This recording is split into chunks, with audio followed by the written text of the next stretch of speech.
अस्सलाम वालेकुम दोस्तों मैं आपका दोस्त फुरकान अहमद। उम्मीद है आप सब खैरियत से होंगे।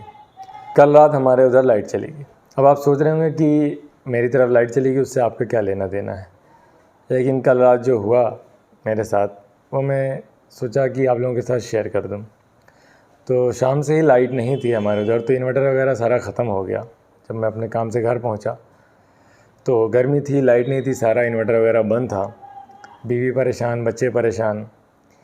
खैर हम लोग छत पे गए, हवा अच्छी चल रही थी माशाल्लाह, अच्छा लग रहा था। ये इरादा हुआ कि यहाँ सोएंगे, मगर चुटपुट बारिश शुरू हो गई। अब हम लोगों ने कहना शुरू कर दिया कि लो जी ऊपर से बारिश भी शुरू होगी, अब कमरे में ही जा कर के रहना है पूरी गर्मी में। खैर हम लोग कमरे में आए और बहुत ही ज़बरदस्त गर्मी। न जाने कितनी दफ़ा हम लोगों ने ये कहा कि गर्मी बहुत ज़बरदस्त है, वो इतनी गर्मी है, बर्दाश्त नहीं हो रही है, क्या है कैसे है, लाइट आ जाए, कैसे रहेंगे, रात भर कैसे गुजरेगी, ये पूरी रात कैसे गुजरेगी, यही कहते रहे।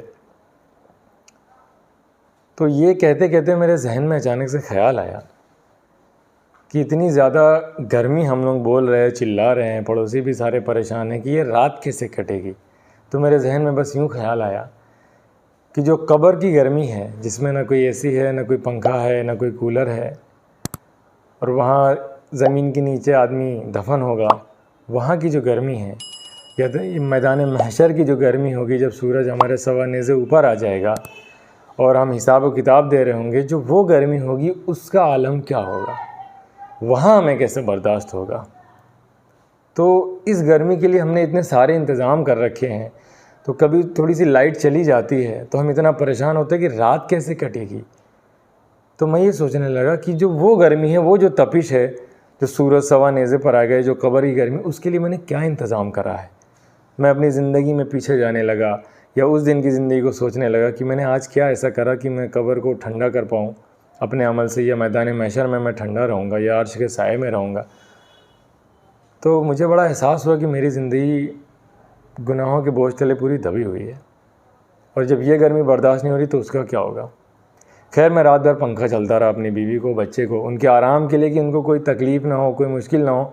मैं पंखा चलता रहा, मैंने हाथ नहीं रोका कि थोड़ी देर हाथ रोकने पर बच्चे इधर उधर पलटने लग रहे थे, तो यूँ लग रहा था उन्हें गर्मी लग रही थी, तो मैं झल रहा था सिर्फ उनकी मोहब्बत में, उनकी केयर में, कि उनको परेशानी ना हो।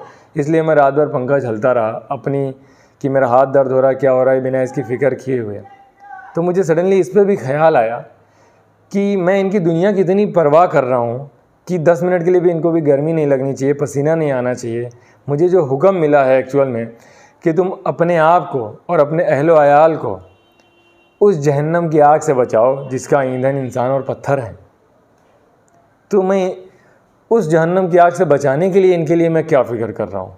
तो मैं फिर सोच में बैठ गया कि दुनिया के लिए मैं इनके पंखे चल रहा हूँ, मैंने एसी लगा रखा, मैंने पंखा लगा रखा, मैंने तमाम तरह की आराइश की चीज़ें बना रखी हैं। मैं अपने बच्चों के लिए, बीवी के लिए और अपने लिए आखिरत में जो है जहन्नम की आग से बचने के लिए मैं क्या कर रहा हूँ। तो जब मैंने ज़िंदगी पे गौर करी तो हालात बद से बदतर हैं हमारे। हम उन्हें दिन भर में जो 24 घंटा हमारा गुजरता है, तो मैंने जब ये गौर किया कि इस 24 घंटे में दुनिया की फ़िक्र में लगा रहता हूँ, इनके लिए क्या ला करके देना है, इनको क्या आराम की चीज़ देना है, क्या खेलने के लिए देना है, क्या खाने के लिए देना है, कौन सी कहानी सुनाना है, कौन सा खिलौना लाना है, मगर इस चीज़ की फ़िक्र कि इन्हें आज कौन सी दुआ सिखानी है, इन्हें आज कौन सी किताब पढ़ानी है, इन्हें कौन सी अल्लाह की बात बतानी है, कौन सी रसूलुल्लाह सल्लल्लाहु अलैहि वसल्लम की बात बतानी है, जन्नत का इन्हें जो है कुछ वाक़या बताना है, और कुछ जहन्नम की चीज़ों से बचने के लिए इन्हें कुछ बताना है, अपनी बीवी को कुछ बताना है, या मैं कुछ मस्जिद से हदीस सुन करके आऊँ तो वो उन्हें बताना है, या मैंने आज क्या इन्हें अल्लाह रसूल की बात बताई, इसकी फ़िक्र है ही नहीं। पूरा दिन गुजर जाता है, पूरे हफ्ते गुजर जाते हैं हमारे, और हम कोई भी अल्लाह रसूल की बात अपनी बीवी बच्चों में बैठ के बताते ही नहीं, कोई नई चीज़ सिखाते नहीं, ना अखलाक, ना दीन, ना इस्लाम, कुछ नहीं। तो रात मेरी पंखा चलते रहा मैं, और इन चीज़ों में मेरा दिमाग गुजरता रहा। फिर मुझे और भी लोगों की फ़िक्र हुई जिन्हें मैं जानता हूँ, या अपनी कौम का हालात हम सब जानते हैं। तो मुझे लगा कि इसको आप लोगों से शेयर करने की ज़रूरत है, फ़िक्र करने की ज़रूरत है कि इन सब चीज़ों पे काम करें। दुनिया की आराइश कोई मना नहीं करें, मगर अपने और अपने अहलो अयाल की, आखिरत की फ़िक्र ज़रूर करें।